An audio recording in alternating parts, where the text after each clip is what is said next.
Alright, let's go back to the Reagan years, a time before the bronies. One of my high school teachers was a brony, and he's in a brony documentary with his 18-year-old girlfriend. I'm not making that up. This guy in the Pinkie Pie shirt right here is legitimately one of my high school teachers. The first My Little Pony animated series came out in 1986, but that's not what we're here to talk about. Today, we're talking about a forgotten TV block called My Little Pony and Friends. This consisted of other product placement shows that nobody remembers, plus the original My Little Pony, but I won't deny the importance of the 1986 My Little Pony series. It was one of Butch Hartman's first credits, Mr. Enter's first reviews, Chris's obsession with Megan, and inspired an entire generation of pedophiles. But why is My Little Pony stuck around and none of the other friends did?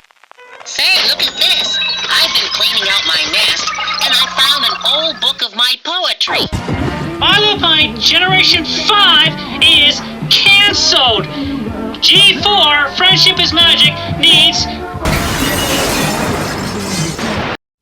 You're not dreaming, it's a MoonDreamers. Dreaming up dreams for me and you. MoonDreamers was a short-lived toy line in the late 80s. The toys had some similarities to the little ponies on the market at the time. Now, I don't know about 80s dolls, but it's safe to say it was definitely more story-oriented than most. More like an action figure line with all its lore. Like, what's the lore of Barbie? Her dog takes a MoonDreamers actually has a concept that's heavily underutilized, because it's the AIDS epidemic, 80s, mass leisure spending, yippee Reaganomics, motherfucker.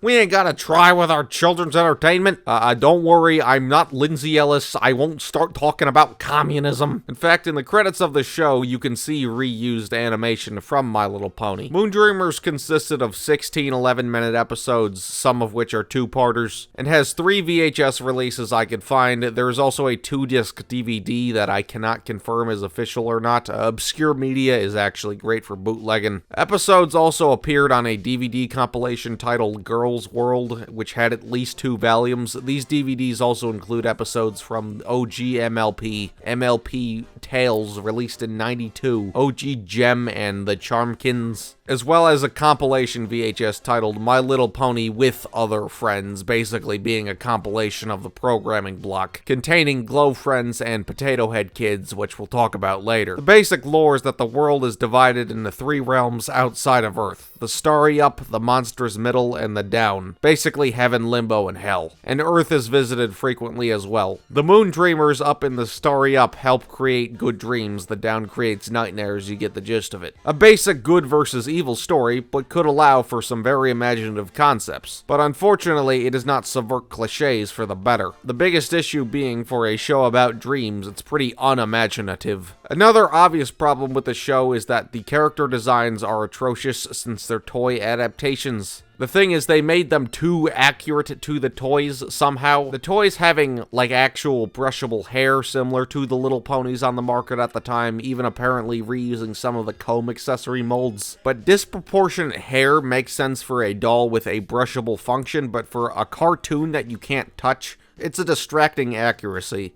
Look, I get it was the decade of big hair, but, like, look at how much of the frame is taken up by the hair on some instances. Like, how are they standing up? The head proportions often make no sense either. Are they Funko Pops? Who knows? Yo, is this a prequel about the fat bitch from Steven Universe whose name I didn't bother Googling? The designs just scream, I want my hair brushed, motherfucker. The main protagonist of the series is Crystal, the leader of the MoonDreamers, and it's easy to lose track who is who because all the MoonDreamers are basically the same character. There's like 16 of them with names. They're all just pure bug juice personified. Distinguishable attributes probably would have helped in the collect them all department as well. Their one character trait is, yay, let's make happy dreams! Theoretically, in any conflict where they should express concern or distrust or something, no, they're just always happy, because that's how the world works. You're always happy if you're happy. The only time they're not happy is when they obnoxiously scream in hyper-stimulating, high-pitched voices. Speaking of voices, this is actually one of Nancy Cartwright's earliest roles. It also has Charlie Adler, aka Awful Be Bad, ha ha ha, get down! The antagonist of the series is Queen Scolleen, as well as her daughter, Princess Scolleen, and her evil Professor Grimace. Is that Grimace Shake? Scowleen also has a brother named Poobah, and he has one joke. He's fat. The main minions of the Queen are the Sleep Creeps, which remind me of Buzzerbeak from Skylanders Trap Team. The ensemble is also sometimes split into a trio of animals called the Snoozers, who are like humanoid Moondreamer elephants, and are sort of rivals to these Sleep Creeps. These episodes are completely distracting and make it feel like a lame spin-off. In fact, they were probably given so much focus in the main show for the possibility of a spin-off, a benefit for Hasbro. There's also a magical lion who receives a reward for his courage, I guess because Wizard of Oz has been public domain since 1956. Each episode additionally features a one-off kid, sometimes two, that the Moondreamers are attempting to prevent nightmares from occurring. The pilot is an incredibly lazy exposition dump that doesn't even involve our main protagonist. It involves two kids who, like, aren't protagonists, but they want to become Moondreamers. So they pull up to their crib and they're like, no, you can't be in here. Where are your parents? But then they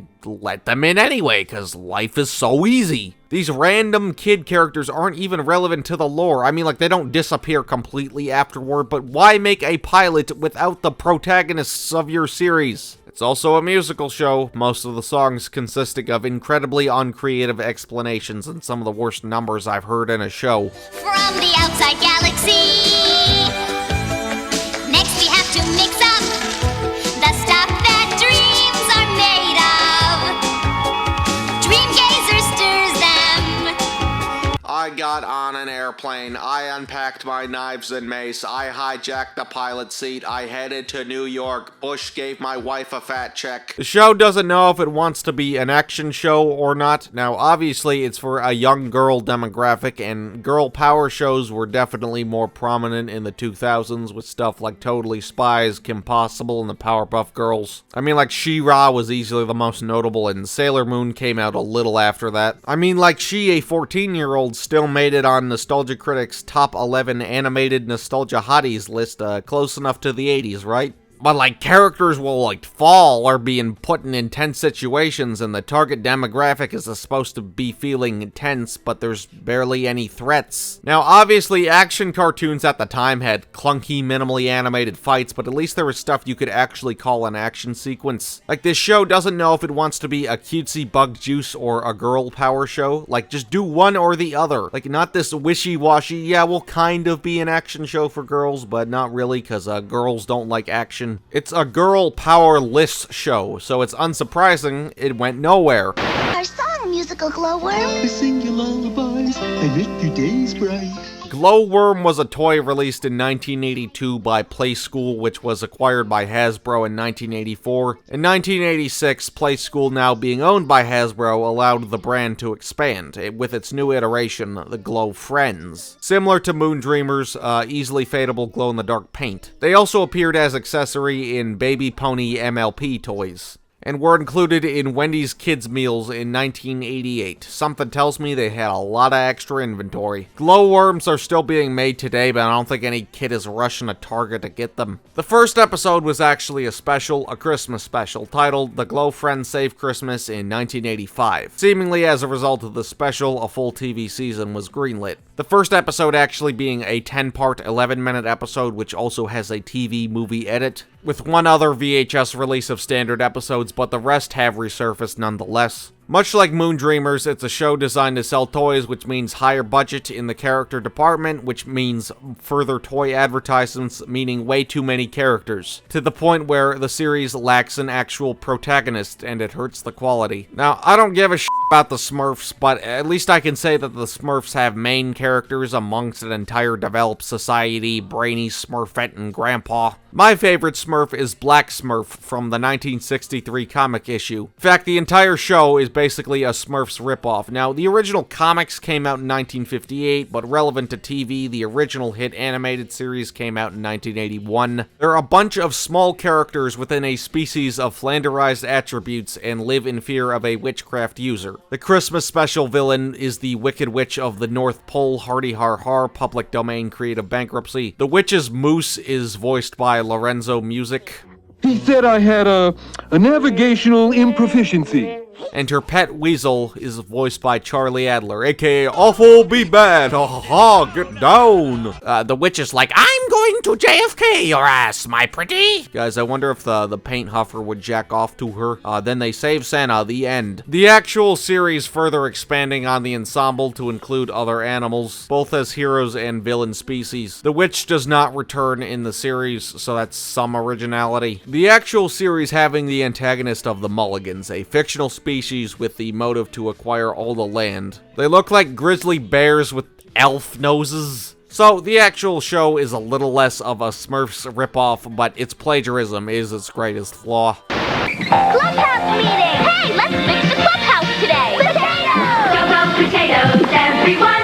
Potato Head Kids! Have clubhouse fun! Go potatoes! Potato Head Kids was obviously based on Mr. Potato Head, one of the most recognizable toys and one of the biggest Hasbro original IPs in general. The toy released in 1949, but was purchased by Hasbro and widely released in 1952. Originally, the toy was a collection of pieces intended to be inserted in potatoes and other croakable fruits or vegetables, but was later altered to include a plastic potato shell with hole for customization options. Now, I know what you're thinking, Don Rickles' portrayal of the classic toy in Toy Story, but he'd be given a voice far earlier. Potato Head Kids was released in 1986 as a part of the baby spin-off craze of the 80s. Muppet Babies was the first successful one to my knowledge, which was a spin-off of a hypothetical sequence in The Muppets Take Manhattan. And Muppet Babies actually had some substance, as Jim Henson, an established master at preschool entertainment, had quality control over it, and Muppet Babies had successfully created a genre. Every established franchise got a baby spin-off or kid spin-off or whatever, mainly in the 80s, but there have been some afterward, of course, like Flintstones Kids, A Pup Named Scooby-Doo, Tom and Jerry Kids, Yo Yogi, Baby Looney Tunes, Jungle Cubs, Slippin' Jimmy, Total Dramarama, We Baby Bears. A recurring issue with this genre is that it's often the same thing, not subverting any expectations and not taking advantage of the characters not being adults. You know, because their lives could be different because this is a different point in their life, but they rarely take advantage of just the realities. Like, what's the average conflict? They play baseball.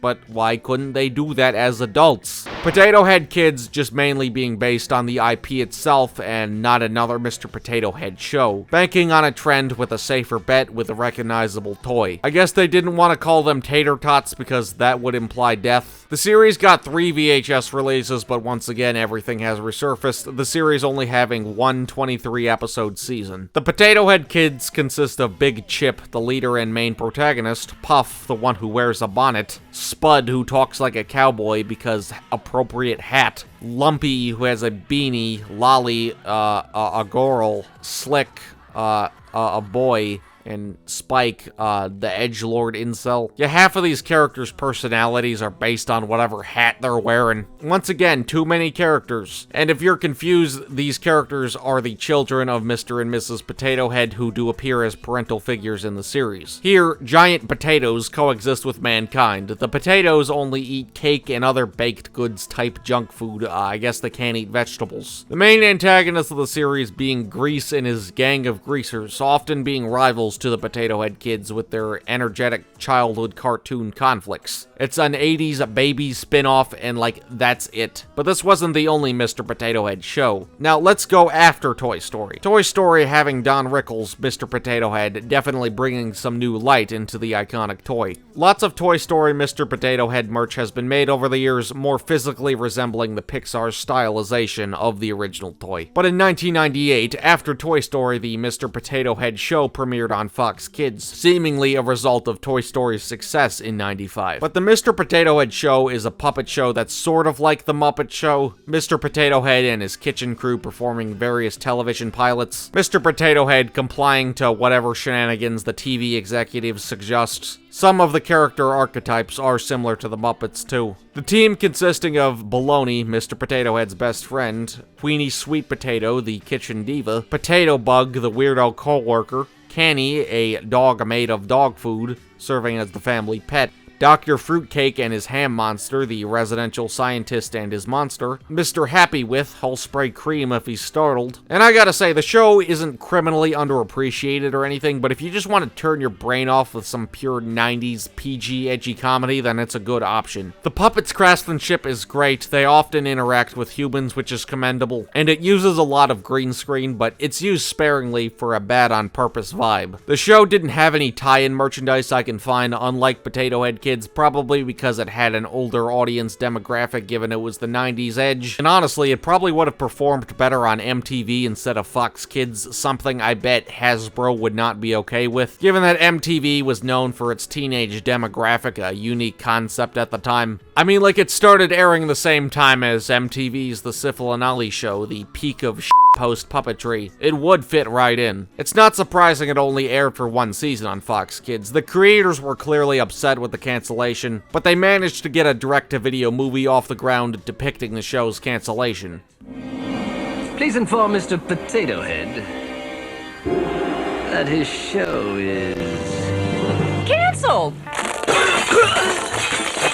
This is similar to the Drawn Together movie, basically doing the same thing, but the Potato Head Show movie is just an extended clip show, so there is some original content created for the direct-to-video movie. But the show completely faded into obscurity, and the movie being the only official home media release meant that the movie actually contained snippets of lost episodes. And the show was lost media until December of 2016. All the episodes are now unofficially available on YouTube if you're curious. And there was a rumor that the show was an example of lost media that was hidden in plain sight, similar to the Nickelodeon's Pinwheel Clock Band segment, if you know what I'm talking about. Some sources claim that the full series was found on a sketchy website on page 50 plus of Google, but this is easily disprovable because if you watch the only available copies of episodes, there is information for the network at the beginning, as well as information in the middle indicating where to cut for a commercial, implying that these are master copies of episodes. And it's because the remaining episodes were released publicly by an anonymous crew member, remaining anonymous seemingly to avoid copyright infringement charges. But if you got nothing else to do, it's not a bad watch. But this show did not have anything to do with the My Little Pony and Friends block, and it's not surprising that the rest of My Little Pony's friends have completely faded into obscurity.